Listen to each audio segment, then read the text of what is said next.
আপনারা প্রত্যেকেই জানেন ওমেগা 3 ফ্যাটি অ্যাসিড অর্থাৎ ফিশ অয়েল, যা আমাদের শরীরের জন্য খুব গুরুত্বপূর্ণ নিউট্রিয়েন্টস, যা শুধুমাত্র মাছের শরীর থেকে পাওয়া যায়। আর সেইগুলো হারভেস্ট করাও অত্যন্ত কঠিন কাজ। কিন্তু বর্তমানে যেমন করে টমেটো সস পাওয়া যায়, ঠিক একই রকমভাবে মাছ থেকেও সস তৈরি করা হচ্ছে। গোটা পৃথিবীর মধ্যে সবথেকে বেশি ফিশ সস তৈরি করা হয় ভিয়েতনামে। ভিয়েতনামিরা তাদের রান্নার মেন উপাদান মনে করে এই ফিশ সসকে। ফিশ সস তৈরি করার জন্য শুধুমাত্র দুটি ইনগ্রেডিয়েন্টের প্রয়োজন হয়। প্রথমত প্রচুর পরিমাণে ফিশ অর্থাৎ মাছ দরকার হয়, আর দ্বিতীয়ত উন্নত মানের লবণ। ভিয়েতনামে অনেক ইন্ডাস্ট্রি আছে যেখানে তাদের ট্র্যাডিশনাল ফলো করে হিউজ পরিমাণে ফিশ সস প্রোডাকশন করে থাকে, আর এইভাবে তারা মোটামুটি 100 বছরেরও বেশি সময় ধরে সস তৈরি করে আসছে। ভিয়েতনামকে বেস্ট ফিশ সস কান্ট্রি বলে জানা যায় গোটা ওয়ার্ল্ডে। ফিশ সস তৈরি করার শুরুটা হয় সমুদ্র থেকে। এখানে সবথেকে বেশি মেহনত করতে হয় ফিশারম্যানদের।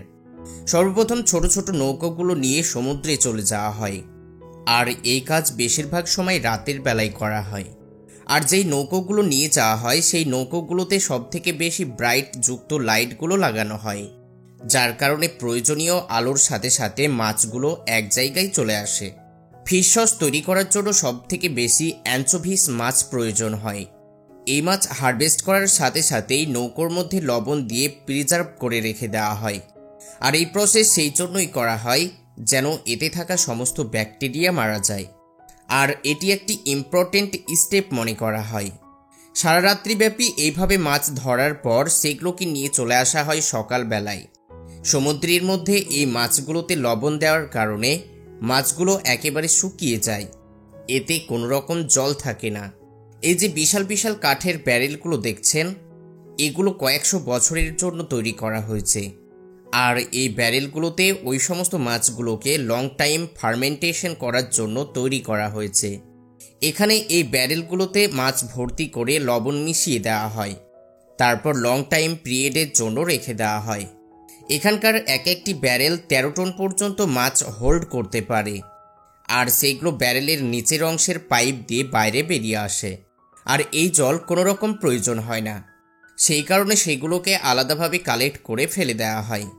যখন এইভাবে ব্যারেল থেকে জল বাইরে বেরিয়ে আসে, তো তখন সেই জল থেকে সলিনিটির পরীক্ষা করে দেখে নেওয়া হয়। এখানে এইভাবে বেসিক্যালি লবণের ডেনসিটি দেখে নেওয়া হয়। যদি দেখা যায় লবণের ডেনসিটি কম থাকে, তাহলে ব্যারেলের মধ্যে আরও বেশি করে লবণ দিয়ে দেওয়া হয় এবং ব্যালেন্স মেনটেন করা হয়। যত বেশি সময় পর্যন্ত ব্যারেলের মধ্যে মাছ এবং লবণ রাখা হয়, সসের কালার তত বেশি গাঢ় হয়ে যায়। এইভাবে লবণের সঙ্গে মাছ অনেক দিন রাখার কারণে মাছের মধ্যে থেকে এক ধরনের লিকুইড বের হয়, আর এইভাবে যত বেশি দিন থাকে এর কোয়ালিটি তত ভালো হতে থাকে। সমস্ত মাছের মধ্যে থেকে প্রোটিন বের হতে অনেক দিন পর্যন্ত সময় লাগে, আর সেই কারণেই বেশিরভাগ সময় ওই লিকুইডে লবণের ভাগ বেশি থাকে। কিন্তু 6 থেকে 7 মাস পার হয়ে গেলে লবণাক্ত ভাব কেটে যায়। সময়ের সাথে সাথে লবণাক্ত ভাব এবং কালারের ডিফারেন্স দেখা যায়। তাছাড়াও লিকুইড গাঢ় হতে থাকে। যদি এইভাবে 1.5 থেকে 2 বছর পর্যন্ত রেখে দেওয়া হয়, তাহলে এই সস একেবারে মিষ্টি হয়ে যাবে। এই অবস্থায় সসের মধ্যে হাই প্রোটিন পাওয়া যায়, যা অন্য কিচ্ছুতে পাওয়া যায় না। আর সেই কারণেই ভিয়েতনামে অনেক সময় ব্যয় করে ফিশ সস তৈরি করা হচ্ছে। এই সসের মধ্যে সীমিত পরিমাণে নাইট্রোজেন থাকে আর হাই লেভেলে প্রোটিন থাকে। সেই কারণে এগুলো মার্কেটে অনেক বেশি দামে বিক্রি করা হয়। এই সসকে ভিয়েতনামের মানুষ মাদার নেচার গিফট মনে করে। এখানে সমস্ত কাজ অর্থাৎ ফার্মেন্টেশন পর্যন্ত ন্যাচারালভাবে করা হয়। যাই হোক, ভিয়েতনামের এক একটি ব্যাচ 15,000 লিটার পর্যন্ত রেড ফিশ সস প্রোডাকশন করে থাকে, যার মধ্যে বেশিরভাগ তাদের দেশেই কনজিউম করে নেয়। ভিয়েতনামের প্রায় বিভিন্ন জায়গায় রেড ফিশ সস তৈরি করা হয়। সেই হিসেবে বর্তমানে পৃথিবীর বিভিন্ন দেশে এক্সপোর্ট করা হয়ে থাকে। বর্তমানে প্লাস্টিকের ছোট ছোট ব্যারেলগুলোতে লোড করে ক্যালিফোর্নিয়াতে এক্সপোর্ট করা হচ্ছে। তাছাড়াও বর্তমানে ভিয়েতনামে প্রচুর পরিমাণে ফিশ সস প্রোডাকশন হওয়ার কারণে রিসেন্টলি 95% পর্যন্ত তাদের প্রোডাক্ট গোটা বিশ্বে এক্সপোর্ট করা হচ্ছে। এবং ভিয়েতনামের বিভিন্ন জায়গায় অটো ফিলিং মেশিনের সাহায্যে ছোট ছোট কাচের বোতলগুলোতে লোড করে ব্র্যান্ড স্টিকার লাগিয়ে সাপ্লাই করা হচ্ছে। ভিয়েতনামের এই ফিশ সস সমস্ত রকম খাবার রান্না করার জন্যই ব্যবহার করা হয়, কিন্তু সবথেকে বেশি ব্যবহার করা হয় যে কোনো মাংস রান্না করার সময়। ছোট ছোট বোটের সাহায্য নিয়ে আগস্ট মাসে সমুদ্রের মাঝে চলে যাওয়া হয় এবং সেখান থেকে প্রায় প্রত্যেক রাতে হাজার হাজার টন মাছ হারভেস্ট করে নিয়ে আসা হয়।